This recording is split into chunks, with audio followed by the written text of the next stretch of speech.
maybe it kind of went back the other way, that they, pushed more forward, make the shows more kid friendly. And here's the lovely Tara Strong to tell you more about. Thank you very much. That was a good entrance. I like that. Hi guys. Hello. How are you?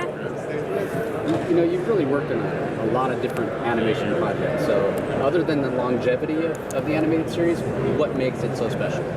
Well, this series in particular is so film noir look to it, how dark it is. I've always been a fan of the dark Batman stuff. I mean, I have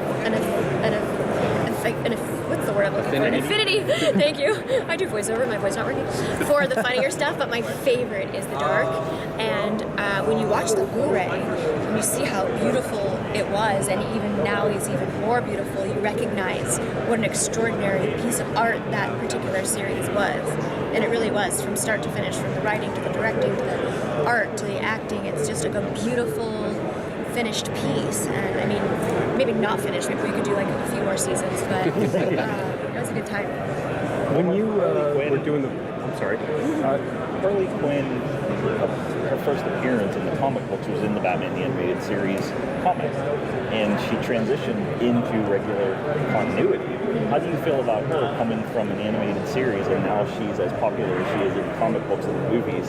Well, I think people really fell in love with Harley, and Arlene Sorkin made that happen. She is such an extraordinary talent, and her vocal range was Harley. Like, it was just so adorable and endearing, and I think a lot of people identified with someone just crazy love, that she would put up with such insanity for her man, and I think people fell in love with her then, and then getting to play her myself later was a huge honor.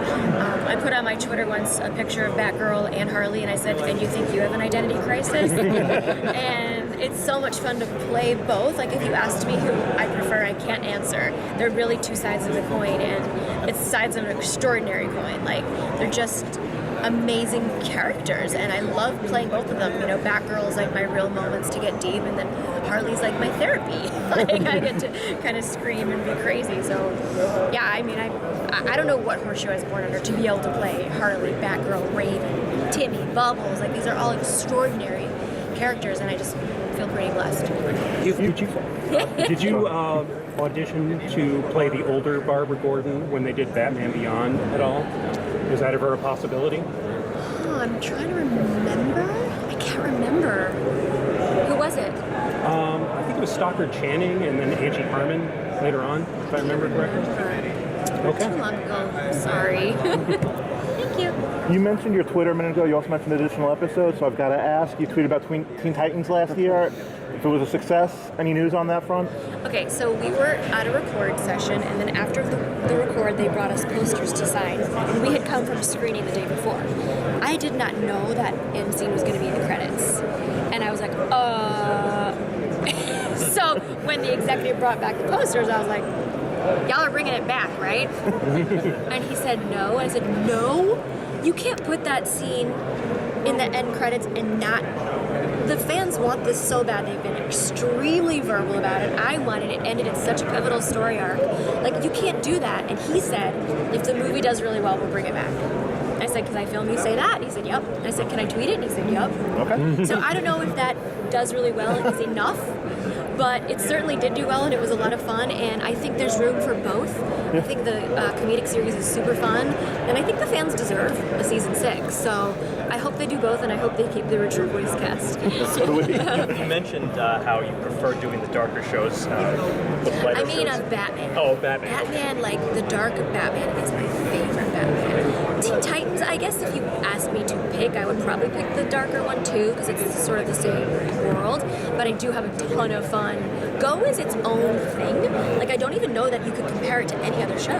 It's just this wacky, crazy, like, I walk in and I'm like, what did you guys smoke before you wrote this episode? Like, it's like, there's an episode about being in an elevator, like, So I love that one too, but probably if I had to choose, if they're like, we're going to only do one, I'd say let's give everybody a season 6. Where did you get the Teen Titans Go laugh from? Or the Raven laugh? Well, Raven's not a laugher, and so when it was first in the script, it just came to me that I'm like, haha, it's like she's not too excited about it. They kind of kept it.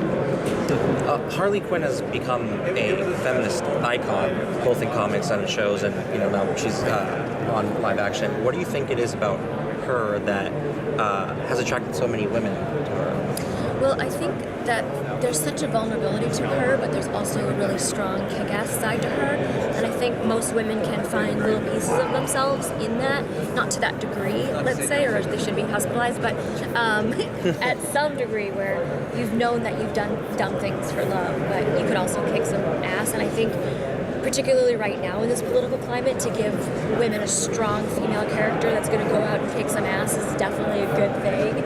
And I think she's just adorable. Her outfits are always on point, and I think it's always fun to love the bad guy, and she's sort of a good mix of the bad guy and not, and they've played her both ways. So I just think there's something so endearing to her, and I'd also have to give credit to Arlene, who started that ball rolling, and I do love that it's taken off so much. Both as Harley and as Batgirl, you really were almost a role model for one generation and now a second generation. Does that ever hit you oh my all God? the time, especially at cons when people say thank you for my childhood, or you got me through my parents' divorce, or I was suicidal and I watched Raven and she was like me. I mean, those are pretty heavy things to tell someone, and I take that pretty seriously, and I love being able to be a strong role model for young girls and for young boys to look at and see a strong girl. It's cool. Yeah, and the girls know, hey, I can keep up with the boys. Right. Like Batgirl did. Right, yeah. You've been on so many different long-running shows that were never supposed to go as long as they did, including an equine-based one.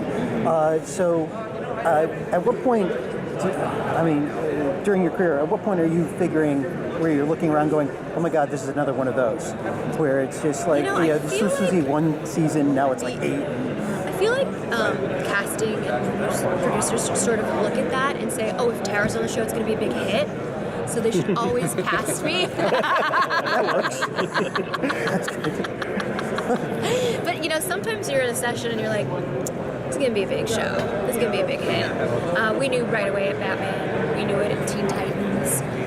Sometimes you just know, and sometimes you don't know, and you're like, whoa, like you say with My Little Pony, you had no idea it was going to transcend ages and genders and countries and have this beautiful fandom come together to support each other from all over the world. So we're all extremely grateful for the fans because our predecessors never knew how beloved they were before the internet. So when we meet people at cons or hear about them, hear from fans online, it's very touching. Can you talk a little bit about how that's evolved over the course of your career? How, back when Batman started, there was no social media conventions, and now it's become a huge part of Yeah, and I'm not really good at social media, not to do that, but and I like sharing with the fans and connecting with them, and I think Twitter is sometimes a scary place, but I think the good outweighs the bad in terms of connecting with fans, and it's given people a way to really communicate with these people that mean so much to them, and for me it's a way to be really charitable too. I've raised $500,000 for kids with cancer on my Twitter, a couple $100,000 for animal rescue. I've been lately raising a lot of money for Democratic candidates, and it feels good to be using it for good on top of connecting with fans who have been suicidal, have been in dark places, and they reach out because they love me or a character that I've done, and I'll follow them back and talk to them and talk them off a cliff. I had one kid this year that said, no one cares, I'm going to buy a gun, and 20 minutes later he posted a picture of the gun, 20 minutes later. And then he said, I'm driving here, and I DM'd him because he reached out earlier, and I said, what's going on, buddy? He's like, I'm ending it. And I said, can you call me? And I said, can I call you? And I was thinking he's not going to give me his number, and he did. And he said, you have 10 minutes before I blow my brains out. Wow. And yes, I'm talking. And then You have to make sure everybody hears you talk. okay, and I reached out and we spoke, and he's doing great. And sometimes when people are in crisis, it takes one person to care, and that's what social media gives you. It gives you access to maybe that one person that'll care. Any charities you want to shout out to? Well, of course, right now I'm big into any Democratic charities. Also, Races is raising money to help get parents out of jail to go get their children from Trump's disgusting baby jails. And anytime there's an LGBTQ charity, women's rights charity, I mean, if you check my Twitter, I tweet about it all the time. So please follow me on @TerraStrong and see more. Thank you. Thanks, guys. Thank you. I was